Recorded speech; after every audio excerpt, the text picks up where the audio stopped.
আমাদের এই সংসদটিকে কেউ বলে থাকেন জুলাইয়ের সংসদ, কেউ বলেন এটি গুম, আয়নাঘর, নির্বাসন থেকে ফিরে আসা মানুষদের সংসদ। আমি গর্বিত এই সংসদের অংশ হতে পেরে।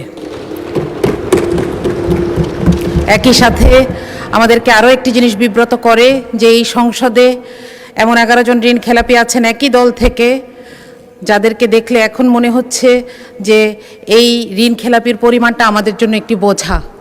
আমি যদি আপনাকে সংখ্যাটি বলি, এই বাজেটে ঋণ খেলাপির আমাদের মোট পরিমাণ 6,44,000 কোটি এবং করের পরিমাণ 6,95,000 কোটি।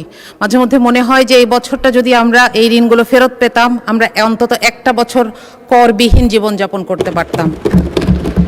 মাননীয় স্পিকার, এই ঋণের এই যে রাজস্ব আদায়ের লক্ষ্য, এটা আদায়ে এনবিআর 30 বার ব্যর্থ হয়েছে। তারপরও আমরা এবার একটি অবাস্তব প্ল্যান এনবিআরের উপর চাপিয়ে দিয়েছি, যেটার কোনো ইনফ্রাস্ট্রাকচার এনবিআরের নাই। এটা বারবার বলা হচ্ছে কাঠামোগত সংস্কার ছাড়া এই কর আদায় করা সম্ভব নয়, কিন্তু সেটার কোনো সুস্পষ্ট সংস্কার প্রস্তাব ছাড়াই আমরা এমন একটি প্রস্তাব দেখতে পাচ্ছি এ বাজেটে। আমরা জানি না যে সরকারের হাতে কোন আলাদিনের চেরাগ আছে। মাননীয় স্পিকার, আমাদের বাজেটের স্লোগানে আছে অর্থনৈতিক গণতন্ত্রায়ন। আমি জানি না যে এই কারণেই কিনা বাংলাদেশের সবচাইতে বড় ব্যাংকটিকে এবং সবচাইতে বিখ্যাত সেবামূলক হাসপাতালটিকে খুব দুঃখজনকভাবে একটি বিপর্যয়ের শিকার হতে হচ্ছে। এর কারণ হচ্ছে রাজনৈতিক কুধারণা। আমি বলবো এটি রাজনৈতিক কুধারণা, কারণ এগুলোকে আর্থিক প্রতিষ্ঠান হিসেবে না দেখে সরকার বিরোধী দলের প্রতিষ্ঠান হিসেবে দেখছে, যেটি সুস্পষ্ট অসত্য। মাননীয় স্পিকার, গতকাল আমি একটি ফোন কল পেয়েছি। একজন মা আমাকে ফোন করেছেন, উনি সম্ভবত কোথাও থেকে আমার নাম্বার পেয়েছেন, উনি কাঁদছিলেন, উনি বেসরকারি চাকরি করেন। তিনি বলছিলেন যে আপা, আপনি সংসদে একটু বলবেন যে প্রধানমন্ত্রীকে আমরাও ভোট দিয়েছি, কিন্তু আমাদের জন্য তো কোনো নির্দেশনা নাই। আমি নিজেও এখানে আসার আগে একটি বেসরকারি চাকরিতে ছিলাম, আমরা জানি কি অমানবিক আচরণ এই বেসরকারি চাকুরিদের সাথে করা হয়। তাদের জন্য এখানে কোনো নির্দেশনা নাই। আমি আশা করব যে সরকারি পে স্কেলের পাশাপাশি বেসরকারি পে স্কেলের ব্যাপারেও কিছু নির্দেশনা আসুক।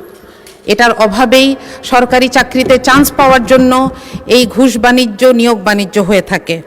মাননীয় স্পিকার, আমরা এখানে একটি দুঃখজনক কথা বলতে চাই, সেটা হচ্ছে আমাদের প্রধানমন্ত্রী, আমাদের সবার প্রধানমন্ত্রী, বাংলাদেশের প্রধানমন্ত্রী, তিনি যখন একটি এআই জেনারেটেড ছবি দিয়ে একটি বিবৃতি দেন, তখন আমরা জাতি হিসেবে বিব্রত হই।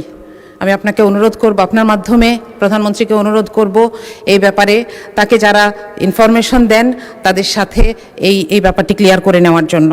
মাননীয় স্পিকার, আমি একটু শিক্ষা বাজেট নিয়ে বলতে চাই। আমি একজন শিক্ষক, সেই জায়গা থেকে আমি একটু শিক্ষা বাজেটের ব্যাপারে কথা বলতে চাই। প্রথমত, এখানে 5%-এর একটি কথা বলা হয়েছে যে এটি ধীরে ধীরে অর্জন করার চেষ্টা করা হবে, কিন্তু এটার কোনো টাইম বাউন্ড রোডম্যাপ নাই। দ্বিতীয়ত, আমাদের সমস্যা কিন্তু বরাদ্দে নয়, আমাদের সমস্যা হচ্ছে সক্ষমতায়। আমরা গত বছরের সম্পূরক বাজেট দেখছি, যেখানে 100 টাকা বরাদ্দ ছিল, আমরা হয়তো 97 টাকা খরচ করতে পেরেছি, কিন্তু তারপরেও আমরা আগামী বছর কেন 110 টাকা খরচ করার পরিকল্পনা নিয়েছি, এটা আমার কাছে পরিষ্কার নয়। এখানে কিছু ভুতুরে বরাদ্দ আছে।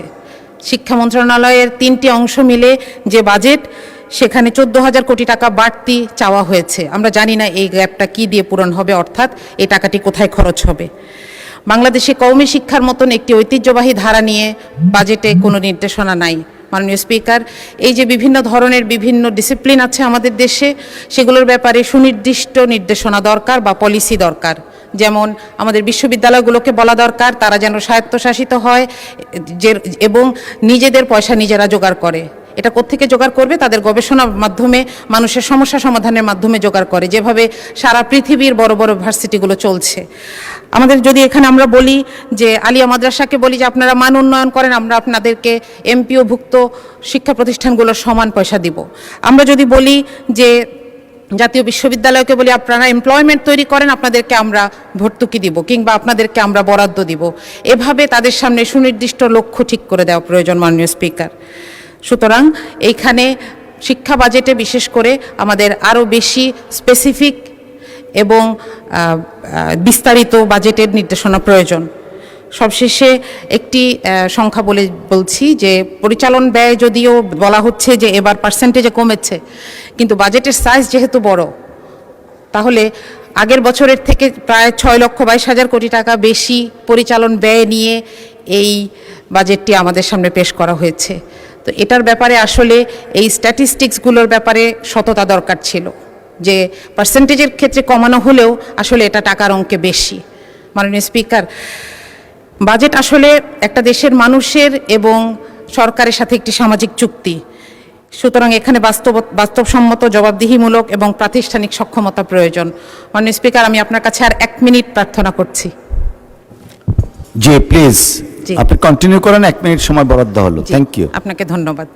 আমি একটি গল্প বলার জন্য এই 1 মিনিট সময় চেয়ে নিলাম আপনার কাছে।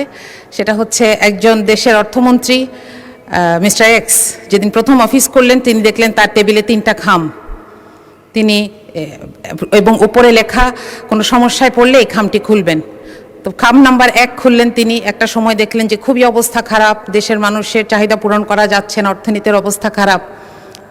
তিনি খাম খুলে দেখলেন লেখা, আগের সরকারকে দায় দিয়ে দিন, এবং তিনি সেটা করলেন। দেখলেন যে সব সমস্যা মোটামুটি একটু মানুষ একটু বুঝেছে। আরও কিছুদিন পরে যখন আবার সমস্যা এরকম বেড়েছে, তিনি দ্বিতীয় খামটা খুললেন, সেখানে লেখা যে বিরোধী দলকে দায় দিয়ে দিন। তো তিনি বিরোধী দলকে দায় দিলেন। আরও কিছুদিন পর যখন দেখলেন যে আর পারা যাচ্ছে না, চলবে না, তখন তিনি তৃতীয় খামটি খুললেন, এখানে লেখা যে আরও 3টি খাম বানান এবং আপনি পদত্যাগ করুন আপনার পরবর্তী অর্থমন্ত্রীর জন্য। মাননীয় স্পিকার, সরকারের অংশ হিসেবে আমরা চাই না এই বাজেট আমাদের ব্যর্থতার দলিল হোক। আমরা চাই এই বাজেট বাস্তবায়ন হোক।